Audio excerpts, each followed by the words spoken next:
Hello दोस्तों, जय श्री राम सभी को। दोस्तों, जो मैं आज आपको कहानी बताने वाला हूँ, ये एक रियल स्टोरी है जो कि खुद मेरे चाचा जी के साथ हुई है। तो ये उस समय की बात है दोस्तों, जब हमारा पूरा परिवार एक साथ गाँव में रहा करता था। हमारे चाचा जी और पूरी फैमिली एक साथ गाँव में एक ही घर में रहा करते थे। एक रात की बात है जब मेरे चाचा जी अपने दोस्त की शादी में गांव से बाहर गए थे। और मैं आपको एक बात बता दूं, मेरे चाचा जी के दोस्त की शादी से कुछ ही महीने पहले हमारे गांव में एक नई नवेली दुल्हन ने अपने ससुराल वालों से परेशान होकर वह बार बार दहेज मांगने के खिलाफ होकर उसने पंखे से लटक के फांसी लगा ली थी।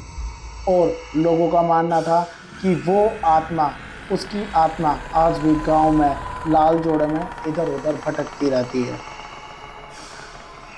उसी अमावस्या की रात को मेरे चाचा जी के दोस्त की शादी थी, तो वो उस शादी से वापस लौट रहे थे। तो आते आते चाचा जी को काफ़ी लेट हो गया था। उनको करीबन रात के 1 या 1:30 बज चुका था। और इस समय गांव में कोई भी नहीं रहता था, गांव पूरा सन्नाटा हुआ करता था। तो उस रात को शायद चाची ने थोड़ी ड्रिंक भी कर रखी थी, जिस वजह से वो याद नहीं रख पाए। तो जैसे ही चाचा जी गांव में एंटर हुए, वो थोड़ी दूर चले तो उन्हें एहसास हुआ कि कोई उनके साथ चल रहा है। और जैसे जैसे वो धीरे धीरे कदम बढ़ा रहे थे, वैसे ही वैसे उनके साथ भी कोई कदम बढ़ा रहा था। मैं आपको बता दूं, हमारा घर गांव में एंटर करते ही करीबन 15 मिनट की दूरी पर है। उस समय कोई रिक्शे नहीं हुआ करते थे, तो इस चक्कर में चाचा जी को पैदल पैदल आना पड़ा। अब जैसे ही चाचा जी जैसे जैसे चल रहे थे, वैसे ही वैसे उनके साथ वो कदम बढ़ रहे थे। अमावस्या की काली रात और चाचा जी के साथ कुछ खतरनाक होने की संभावना लग रही थी। बगल में ही हमारे गांव के एक जंगल था। जंगल से उस रात भेड़ियों की बड़ी तेज तेज आवाजें आ रही थी। तो चाचा जी जैसे ही हौसला संभाल के थोड़ा आगे बढ़ते, उन्होंने इस बात को इग्नोर करा कि कोई उनके साथ चल रहा है। वो धीरे धीरे और चलने लगे। जैसे ही चाचा जी ने अपने कदम बढ़ाए, उन्होंने अपने कदम तेज करे, वैसे ही उनके साथ एक आवाज आहट पड़ने लगी। और क्या सुनाई देता है चाचा जी को थोड़ी देर बाद, क्या सुनाई देता है? पायल की आवाज, जो चाचा जी को अपनी ओर खींच रही थी। लेकिन चाचा जी अब समझ चुके थे कि कोई उनका पीछा कर रहा है और कोई उनके साथ है। उन्होंने पीछे मुड़ के ना देखते हुए वो सीधा सीधा चलने लगे। लेकिन जैसे ही पायल की आवाज़ थोड़ी तेज हुई, उनको लगा कि अब मेरे पीछे सच में कोई है। तो वो एकदम से पीछे मुड़े, और पीछे मुड़ के क्या देखते हैं कि पीछे कोई नहीं है, ना ही कोई पायल की आवाज़ और ना ही कोई व्यक्ति, ना लेडीज़। तो मेरे चाचा जी और घबरा चुके थे और उन्होंने अपने कदम और तेज कर लिए थे। जैसे उन्होंने अपने कदम तेज करे, जंगल से बहुत तेज आवाज़ें आने लगी, भेड़ियों की आवाज़ें और जानवरों की आवाज़ें। चाचा जी और डर चुके थे। अमावस्या की रात होने के चक्कर में बादल बिल्कुल काले हुए पड़े थे। बादलों में कुछ दिखाई नहीं दे रहा था। उस समय हवाएं भी इतनी तेज चल रही थी कि चाचा जी कुछ बोल नहीं सकते थे और ना कुछ समझने की हालत में थे। चाचा जी जैसे जैसे चलने लगे, आगे एक पीपल का पेड़ आता है। तो वो क्या देखते हैं? आप क्या देख सकते हो ऐसी रात में? अगर क्या सोच भी नहीं सकते आप। उन्होंने देखा आगे एक पीपल के पेड़ पे एक औरत खड़ी हुई है। तो उन्हें क्या दिखता है? पीपल के पेड़ के पास लाल जोड़े में सिंदूर लगाए, हाथों में चूड़ा पहने एक औरत खड़ी है। और वो ऐसे लग रही थी जैसे बिल्कुल कोई नई नवेली दुल्हन को सामने खड़ा कर दिया हो। जैसे ही गाइस मैंने आपको बताया था कि 3 महीने पहले ही एक नई नई दुल्हन ने फांसी लगाई थी। तो चाचा जी को जैसे ही ये ख्याल आया वो पूरी तरह घबरा गए और उन्होंने भागना स्टार्ट करा। लेकिन वो पायल की आवाज़ और पीछे पीछे कदमों की आहट चाचा जी का पीछा नहीं छोड़ रही थी।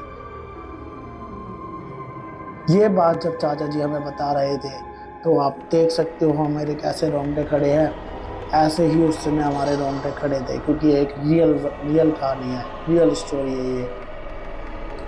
तो आगे बढ़ते हैं। जैसे ही चाचा जी ने भागना स्टार्ट करा तो कदमों की आवाज़ और तेज हो गई और पायल की भी। लेकिन अभी हमारा घर चाचा जी से 10 मिनट दूर था, तो वो 10 मिनट का रास्ता चाचा जी को जैसे तैसे पार करना था। चाचा जी जैसे ही हमारे घर के थोड़ी दूर पहुंचे तो वहाँ पे हमारे घर के पास एक बरगद का पेड़ है। बरगद के पेड़ पे तो आप सभी लोग जानते ही है कि किस तरीके से बरगद के पेड़ पे भूतनी वगैरह ये सब बैठी रहती हैं। चाचा जी बरगद के पेड़ के यहाँ आके थोड़ी सांस लेने लगे, क्योंकि वो भाग भाग के थक चुके थे। लेकिन जैसे ही चाचा जी रुके तो उनके सामने वही लेडीज लाल जोड़े में वापस आके खड़ी हो गई।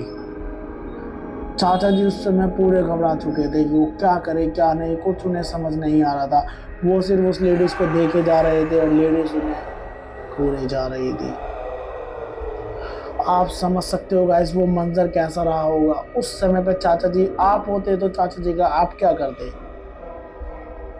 मुझे तो कुछ समझ नहीं आता। मैं आई थिंक कोई भी और होता भी हो जाता, लेकिन चाचा जी ने हिम्मत जुटाई और चाचा जी जैसे तैसे उस भूतनी की बातों में ना आके ना ही उसकी कुछ बात सुन के वो सीधा अपने घर के लिए निकले। उन्होंने चलते चलते अपने मन में ही हनुमान चालीसा का पाठ करना स्टार्ट कर दिया था। वो जैसे ही घर के पास पहुंचे उन्हें थोड़ी राहत मिली और घर के दरवाजे तक पहुंचते ही वो बेहोश हो गए। और जैसे ही वो बेहोश हुए तो हमें बर्तन गिरते की आवाज़ सुनाई दी। जब उसमें मेरे पापा, मेरे दादा दादी थी, सारे भगकर एक साथ बाहर आए तो देखा मेरे चाचा जी बेहोश पड़े थे। जब उन्हें उठाया तो पता लगा कि ये सब कुछ हुआ है। तो फिर पूरा परिवार एक साथ बाहर उन चुड़ैल को देखने निकला। लेकिन हम क्या देखते हैं, पूरे गांव में रोशनी नहीं, ना ही कोई चुड़ैल, ना ही कुछ और, ना ही पाल की आवाज़, सिर्फ और सिर्फ पूरे गांव में सन्नाटा, जिसे देख मेरे चाचा जी और घबरा गए। अब सब कुछ ठीक था, लेकिन जैसे ही हम घर वापस आए तो हमने देखा कि चाचा जी बिल्कुल कांप रहे थे और वह बिल्कुल घबरा चुके थे। हम उनको सुलाने की कोशिश कर रहे थे, लेकिन वो सोना तो छोड़ो आँख तक बंद नहीं कर रहे थे। ऐसी हालत उनकी हो चुकी थी। अब ये 1-2 दिन हुआ, 2 दिन हुआ, 3 दिन हुआ, लेकिन उनको पूरा हफ्ता बीत चुका था। वो सो नहीं पा रहे थे अच्छे से। जैसे ही वो सोने की कोशिश करते थे, रात में उनके सपने में वही लाल ड्रेस पहने, जोड़ा पहने चुड़ैल आ जाया करती थी। उन सबको ठीक कराने के लिए हम एक बाबा के पास गए थे, लेकिन बाबा ने भी सिर्फ एक ही चीज़ कही, इन्हें नींद की सख्त जरूरत है, इन्हें जितना ज़्यादा हो सके सुलाए। हमने कई डॉक्टरों को दिखलाया, डॉक्टर्स ने भी जवाब दे दिया था कि इसका इलाज हमारे पास नहीं है।